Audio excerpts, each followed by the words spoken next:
Welcome students to our video lecture series.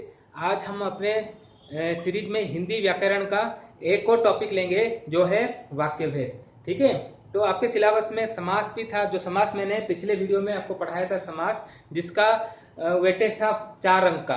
और इसी तरह से वाक्य भेद, इसका भी वेटेज 4 अंक है। 4 अंक का क्वेश्चन आपके एग्जाम में आएंगे ही आएंगे। ठीक है, तो वाक्य भेद, तो वाक्य भेद जैसे हिंदी व्याकरण में दो तरीके से होता है। एक होता है अर्थ के आधार पर और दूसरा होता है तुम्हारा रचना के आधार पर। तो रचना के आधार पर वाक्य भेद तुम्हारे सिलेबस में अभी नहीं है, वो 10वीं कक्षा में है। तो हमें अर्थ के आधार पर हमें पढ़ना है। ठीक है, जैसे इंग्लिश में होता है interrogative sentence, positive sentence, negative sentence, exclamatory sentence, ठीक है, डिक्लेरेटिव सेंटेंस। उसी तरह से हिंदी में, इंग्लिश में 5 होते हैं और हिंदी में 8। ठीक है, ये देखो मैंने यहाँ पे लिखा है विधानवाचक वाक्य, निषेधवाचक वाक्य, प्रश्नवाचक वाक्य, विस्मयादि बोधक वाक्य, आज्ञावाचक वाक्य, इच्छावाचक वाक्य, संकेतवाचक और संदेहवाचक। तो हिंदी में 8 अर्थ का आधार पर हम अगर भेद करेंगे वाक्य का, ठीक है, तो हमें 8 भेद मिलते हैं। ठीक है, तो ये ज्यादा मुश्किल नहीं है, बहुत आसान है। तुम्हें 4 अंक के प्रश्न पूछे जाएंगे जिसमें 2 सवाल होगा कि आप वाक्य को पहचानो। ठीक है, पढ़ के आपको पहचानना होगा। और 2 सवाल पूछे जाएंगे आपको वाक्य परिवर्तन। आपको किसी भी एक विधानवाचक में दिया होगा, आपको बोला जाएगा इसको प्रश्नवाचक में परिवर्तित कर दीजिए। ठीक है, या फिर किसी में भी करेंगे। तो इसमें क्या होता है, मैं तुमको अभी एग्जाम्पल दिखाऊंगा, तुम्हें समझ में आएगा। ये ज्यादा मुश्किल टॉपिक नहीं है। ठीक है, आसान टॉपिक है, बस थोड़ा ध्यान से सुनना। ठीक है, तो यहाँ पर देखो मैंने बोला अर्थ के आधार पर वाक्य के 8 भेद होते हैं। विधानवाचक, निषेधवाचक, प्रश्नवाचक, विस्मयादिबोधक, आज्ञावाचक, इच्छावाचक, संकेतवाचक और संदेहवाचक। ठीक है, तो सबसे पहले देखो मैं प्रश्नवाचक, निषेधवाचक, विस्मयादिबोधक और संदेहवाचक, ये 4 मैंने टिक किया है। पहले इस 4 को पढ़ाऊंगा, उसके बाद वो 4 को पढ़ाऊंगा। इसलिए क्योंकि तुम्हें समझने में आसानी रहेगी। क्योंकि देखो नाम से ही पता लग जाता है प्रश्नवाचक, इसको इंग्लिश में कहते हैं इंटरोगेटिव। ठीक है, प्रश्नवाचक नाम से, जिसमें प्रश्न पूछा गया हो। प्रश्न वाले शब्द क्या, कब, कितना, कहाँ, ऐसे शब्द होंगे उस वाक्य में। और आखिरी में क्या होगा, एक क्वेश्चन मार्क भी होगा। ठीक है, निषेधवाचक जैसे हमारा नेगेटिव सेंटेंस, इंग्लिश में हम नॉट लगाते हैं। ठीक है, यहाँ पे तुम्हारा नहीं लगा होगा। ठीक है, नहीं या फिर मत लगा होगा। तो इस तरह के वर्ड, या फिर ना लगा होगा, तो इस तरह के वर्ड जो 3 वर्ड हैं, तो इसको लगा होगा। इससे पता लग जा रहा है, ठीक है, किस तरह के वाक्य होंगे। इस तरह विस्मयादि बोधक, मतलब जहां पे एक्सक्लेमेटरी मार्क लगा होगा। ठीक है, इसी तरह से संदेहवाचक, जहां पे संदेह किया जाता है, शायद वर्षा होगी। ठीक है, इस तरह के सब वाक्य होते हैं। तो पहले मैं ये 4 मैं तुम्हें समझाऊंगा, उसके बाद अगला 4 समझाऊंगा। ठीक है, तो बहुत आसान है, ध्यान से सुनना। तो पहला जो हम वाक्य लेंगे वो है प्रश्नवाचक वाक्य। यदि वाक्य में कोई प्रश्न किया जाए तो वो प्रश्नवाचक वाक्य कहलाता है। ठीक है, तो देखो जैसे मैंने यहाँ पे एग्जाम्पल लिखा है। ठीक है, आपको क्या चाहिए, देखो यहाँ पे मैंने वर्ड लगाया क्या। अच्छा, प्रश्नवाचक वाक्य तो पहचानने का एक और तरीका है कि इसमें आखिरी में क्या होता है, प्रश्नवाचक चिन्ह होंगे। ठीक है, इसको कहते हैं प्रश्नवाचक चिन्ह। ठीक है, क्वेश्चन मार्क। तो यहाँ पे तुम्हें कैसे शब्द देखने को मिलेंगे, क्या, कौन, कहाँ, कैसे, कब, क्यों, किस लिए, ये सब तुम्हें देखने को मिलेंगे प्रश्नवाचक वाक्य में। उदाहरण देखिए, तुम कहाँ गए थे, यहाँ पे मैंने कहाँ लगाया, कहाँ है ना, यहाँ पे देखो कहाँ है। ठीक है, आप क्या खाना पसंद करेंगे, देखो यहाँ पे क्या, आप क्या खाना पसंद करेंगे। इसी तरह से रोहन के पास कितने रुपए हैं, कितने, ये सब क्या है, तुम्हारे प्रश्नवाचक वाक्य हैं। ठीक है, तो उदाहरण से तुम्हें समझ में आ गया प्रश्नवाचक वाक्य क्या होता है। हमें परिभाषा से कोई मतलब नहीं है, तुम्हारे परीक्षा में तुम्हें कोई परिभाषा नहीं पूछेगा, तुम्हें पूछा जाएगा वाक्य के भेद बताओ या फिर वाक्य परिवर्तन करो। ठीक है, तो यहाँ पे तुम्हारा प्रश्नवाचक वाक्य में अगर परिभाषा तुम्हें जानना है, तो यदि वाक्य में कोई प्रश्न किया जाए तो वो प्रश्नवाचक वाक्य कहलाता है। ठीक है, अब अगला चलते हैं। अगला है तुम्हारा निषेधवाचक। निषेधवाचक को नकारात्मक भी कहा जाता है। ठीक है, नेगेटिव सेंटेंस। ठीक है, नेगेटिव सेंटेंस में मैंने कहा था जैसे इंग्लिश में हम नॉट लगाते हैं, उसी तरह से हिंदी में हम नहीं, न, मत, इस तरह के शब्द लगाते हैं। ठीक है, देखो यदि वाक्य में कार्य न होने या न करने का बोध हो, ठीक है, ना करने का बोध हो, इसको हम क्या कहते हैं, निषेधवाचक या तो नकारात्मक वाक्य, ठीक है। कार्य ना करने, ना होने का, ठीक है, जिसमें कार्य नहीं हो रहा हो वाक्य में, या फिर ना करने का या बोध हो या फिर ना होने का, उसको हम क्या बोलते हैं, विधान निषेधवाचक, ठीक है। देखो यहाँ पे उदाहरण है तुम्हारा, वो घर नहीं जाएगा, ठीक है, तो यहाँ पे नहीं शब्द आ गया, जिसके कारण ये निषेधवाचक वाक्य बन जाता है, ठीक है। तो इस वाक्य में हमें कैसे शब्द देखने को मिलेंगे, ना, नहीं, मत, इस तरह से। तुम वहां मत जाओ, तो मैं वहां निषेध कर रहा हूं, रोक रहा हूं, ठीक है। उसके बाद देखो, राम नहीं पढ़ता है, मुकेश विद्यालय नहीं जाएगा, रात में बिजली नहीं रहती। तो यहाँ पे नहीं नहीं नहीं दिख गया तुम्हें, तो समझ जाना ये क्या है, तुम्हारा निषेधवाचक वाक्य है, ठीक है। तो मैं तुम्हें वाक्य परिवर्तन में और डीपली समझा दूंगा, ठीक है, क्या है ये। तो अभी से इसमें समझ जाओ कि हमें वाक्य पहचानना कैसे है। प्रश्नवाचक तो बहुत आसान था, उसमें क्वेश्चन मार्क होता है और साथ में तुम्हारा कुछ प्रश्नवाचक शब्द होते हैं, क्या, कब, कहाँ, कैसे, किस लिए, और यहाँ पे नहीं, ना, मत, ठीक है, इस तरह के शब्द देखने को मिलेंगे, ठीक है। अब अगला चलते हैं। अगला जो वाक्य है वो है तुम्हारा विस्मयादि बोधक, इंग्लिश में एक्सक्लेमेटरी सेंटेंस कहते हैं, इसमें एक्सक्लेमेटरी मार्क्स होगा, देखो इसको बोलते हैं विस्मयादि बोधक चिन्ह, ठीक है। और ये जो शब्द हैं ये सब विस्मयादि शब्द हैं, ठीक है, इस तरह के शब्द तुमको देखने को मिलेंगे। यहाँ लिखा है, यदि वाक्य में विस्मय, शोक, हर्ष, घृणा, ठीक है, इस तरह का भाव में प्रकट हो, वो वाक्य विस्मयादि बोधक कहलाएगा, ठीक है। उदाहरण से देखिए, छी तुम कितने गंदे हो, छी मैंने कहा, छी मतलब ये, इसके बाद मैंने एक्सक्लेमेटरी लगाया और ये सब तुम्हारा विस्मयादि बोधक शब्द है, ठीक है। छी तुम कितने गंदे हो, वाह कितना सुंदर फूल है, अरे ऐसा नहीं करते, हाय मैं मर गया। तो ये शब्द का वाक्य में तुम्हें पहचानना बहुत आसान है, विस्मयादि बोधक, तुम्हें इस तरह के शब्द देखने को मिलेंगे और उसके बाद तुम्हें ये एक्सक्लेमेटरी मार्क भी देखने को मिलेगा, ठीक है। अब अगला चलते हैं, तुम्हारा अगला है तुम्हारा संदेहवाचक, ठीक है। जिस वाक्य में संदेह या संभावना का बोध हो, ठीक है, जिसमें हम डाउट कर सकते हैं, वाक्य में कुछ डाउट हो या फिर कुछ एक्सपेक्टेशन हो, कुछ संभावना हो, कुछ होने की संभावना हो, उसको हम कहते हैं संदेहवाचक वाक्य। उदाहरण से देखते हैं, अब तक वो सो गया होगा, हमें कंफर्म नहीं पता, जिसमें हमें कंफर्मेशन नहीं पता है क्या होगा, लेकिन हमें संदेह हो रहा है, ठीक है, या फिर संभावना है, उस वाक्य को हम संदेहवाचक वाक्य कहलाएगा, इस कैटेगरी में आता है, ठीक है। तो यहाँ से देखो, अच्छा यहाँ से दिख नहीं रहा है, लाइट पड़ रहा है, यहाँ से देखो, अब तक वो सो गया होगा, ठीक है, हमें कंफर्म नहीं पता सोया नहीं, हम डाउट कर रहे हैं, ठीक है।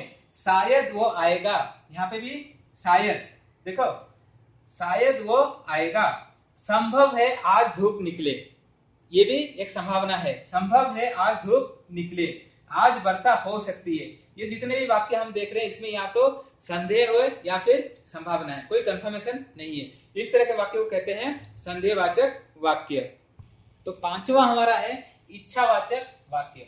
यदि वाक्य में इच्छा, आशा या शुभ कामना का बोध हो, उस वाक्य को हम इच्छावाचक वाक्य कहते हैं या फिर इच्छावाचक वाक्य कहलाएगा, ठीक है।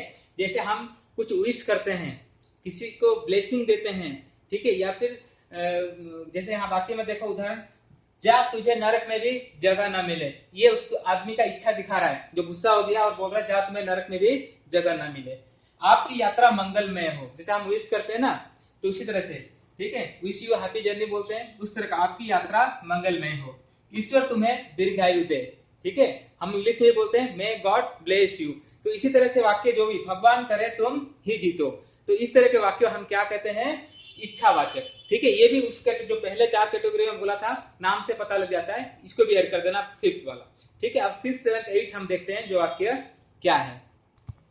अगला जो है वो है तुम्हारा संकेतवाचक, ठीक है। तो संकेतवाचक को हम शर्त बोधक भी बोल सकते हैं, ठीक है, हम संकेतवाचक को शर्त बोधक भी बोल सकते हैं, ठीक है, मतलब वाक्य में कोई शर्त हो, इस तरह का वाक्य होते हैं। तो संकेतवाचक कैसे वाक्य होंगे, जिसमें लिखा है यदि वाक्य में एक क्रिया का होना दूसरे पर निर्भर करता है, जैसे इंग्लिश में हम इफ क्लॉज करते हैं, इफ क्लॉज मतलब अगर ऐसा होता तो ऐसा होता, ठीक है, इसमें दो क्रिया होंगे लेकिन एक का होने दूसरे के पे डिपेंड करेगा। जैसे यहाँ पे लिखा है यदि चुनाव निष्पक्ष हुआ तो नरेश बाबू जीतेंगे। यहाँ पे होना और जीतना दो क्रिया हैं, ठीक है, लेकिन एक क्रिया दूसरे पे डिपेंड कर रहा है, ठीक है। तो यदि वाक्य में एक क्रिया का होना दूसरे पर निर्भर करता है तो उसी को हम क्या कहते हैं, संकेतवाचक या फिर शर्त बोधक भी हम कह सकते हैं, ठीक है, जिसमें शर्त हो, इफ क्लॉज है। यहाँ पे देखो, यदि वर्षा होगी तो फसल अच्छी होगी। देखो यहाँ पे वर्षा होना एक क्रिया है, और यहाँ पे एक और क्रिया है अच्छा होना, ये भी होना है, लेकिन एक क्रिया दूसरे पे डिपेंड कर रहा है, इसको हम बोलते हैं संकेतवाचक। और उदाहरण देखो, जब धूप निकलेगी तब कपड़े धोएंगे।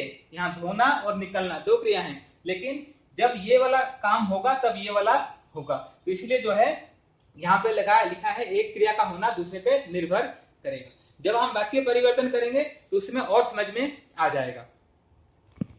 अगला जो है तुम्हारा आज्ञावाचक, ठीक है, तो जिसमें इंग्लिश में कहते हैं इसको इंपरेटिव सेंटेंस, जहां पे ऑर्डर या फिर रिक्वेस्ट दिया गया हो, जिसे हमें ये बोध हो रहा है कि उस वाक्य से किसी को आप ऑर्डर दे रहे हो या फिर किसी को रिक्वेस्ट कर रहे हो, इस तरह के वाक्य को हम आज्ञावाचक कहते हैं। जिस वाक्य में किसी को आज्ञा या आदेश दिया गया हो या अथवा निवेदन रिक्वेस्ट या प्रार्थना की गई हो, उस वाक्य को हम आज्ञावाचक कहते हैं। जैसे उदाहरण से हम देखते हैं, तुम यह पाठ पढ़ो, मैंने यहाँ पे किसी को ऑर्डर दिया जा रहा है, आज्ञा दी जा रही है, ठीक है, आप बैठ जाओ, कृपया खड़े हो जाइए, यहाँ पे आप रिक्वेस्ट कर रहे हो, यहाँ पे आप ऑर्डर दे रहे हो, तो कृपया शांत रहें। तो इस तरह के वाक्य को हम क्या कहते हैं, आज्ञावाचक वाक्य।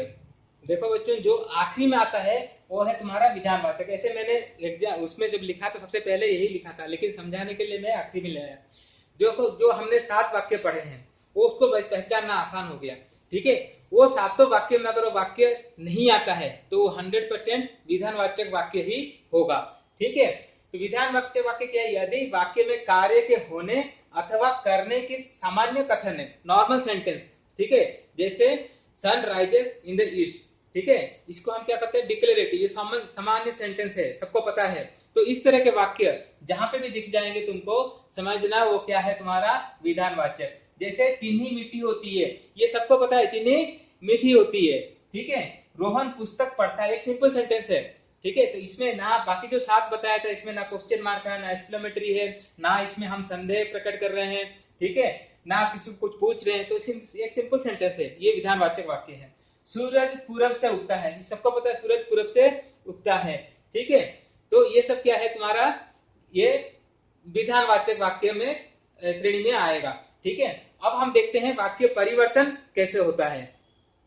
देखो यहाँ पे मैंने कुछ उदाहरण लिखे हैं।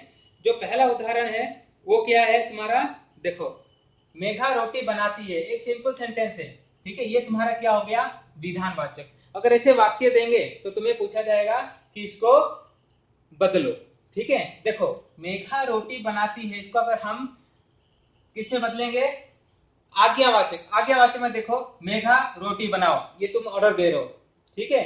इसको अगर हम निषेधवाचक कर देंगे तो नहीं लगाना है, मेघा रोटी नहीं बनाती है, ठीक है। और इसी को अगर हम यहाँ पे देखो एक्सक्लेमेटरी, विस्मयादि बोधक में बदलेंगे तो क्या होगा, अरे मेघा रोटी बनाती है। देखो, तो हमारा वाक्य परिवर्तन इस तरह से होता है, ठीक है। कुछ उदाहरण और लेते हैं, फिर मैं तुम्हें कुछ क्वेश्चन दूंगा, ठीक है। देखो, पहले वाक्य को पहचानते हैं, अंश पढ़ाई करते रहो। यहाँ पे तुम किसी को या तो एडवाइस कर रहे हो या फिर ऑर्डर दे रहे हो, तो ये तुम्हारा क्या हो जाएगा, आज्ञावाचक, ठीक है। अगर इसी को हम प्रश्नवाचक में कन्वर्ट करें, अगर पूछा जाएगा एग्जाम में, इसको प्रश्नवाचक में परिवर्तित कर दो, ठीक है, तो किस तरह से हम परिवर्तन करेंगे, क्या अंश पढ़ रहा है, तो यहाँ पे मैंने प्रश्नवाचक शब्द भी लगाया और क्वेश्चन मार्क भी लगाया, ठीक है। तो उसके बाद मैंने क्या कहा, देखो यहाँ पे संदेह हो रहा है, शायद अंश पढ़ रहा है, तो ये कौन सा वाक्य हो जाएगा, ये संदेहवाचक वाक्य हो जाएगा। अगर अंश पढ़ रहा होता तो प्रथम आता, यहाँ पे 2 वर्ब है, 2 क्रिया है, ऐसा होता तो ऐसा होता, तो ये कौन सा वाक्य हो जाएगा, शर्त बोधक या फिर तुम्हारा संकेतवाचक वाक्य, ठीक है। तो ये है तुम्हारे वाक्य परिवर्तन। अब कुछ उदाहरण दूंगा, तो मुझे होमवर्क में करके दिखाना, ठीक है, ये तुम्हारा होमवर्क होगा। देखो यहाँ पे मैंने 8 वाक्य लिखे हैं, ठीक है। तो ये 8 वाक्य को आप लोगों को पहचानना है और इसका परिवर्तन करना है बाकी 7 वाक्यों में, ठीक है। जैसे मुकेश सब्जी बनाता है, ठीक है, ये तुम्हें पता है विधानवाचक है, तो इसको क्या मुकेश सब्जी बनाता है, अरे मुकेश सब्जी बनाता है, इस तरह से तुम्हें बाकी बनाना है, ठीक है। पहले इसको पहचानना है। देखो यहाँ पे मैंने दोनों जगह एक्सक्लेमेटरी मार्क है, यहाँ पे भी है, यहाँ पे भी है, लेकिन इसको सेंस समझो।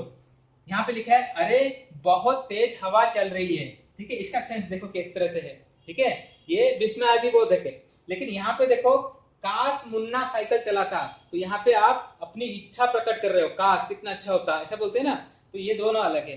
तो ये 8 वाक्य मैंने लिखा है, इसमें से कौन सा विधानवाचक है, ठीक है, कौन सा आज्ञावाचक है, कौन सा निषेधवाचक है, ठीक है, कौन सा प्रश्नवाचक है, कौन सा विस्मयादि, कौन सा संदेहवाचक, कौन सा, देखो शायद रोहन मध्य प्रदेश जा चुका होगा, ठीक है।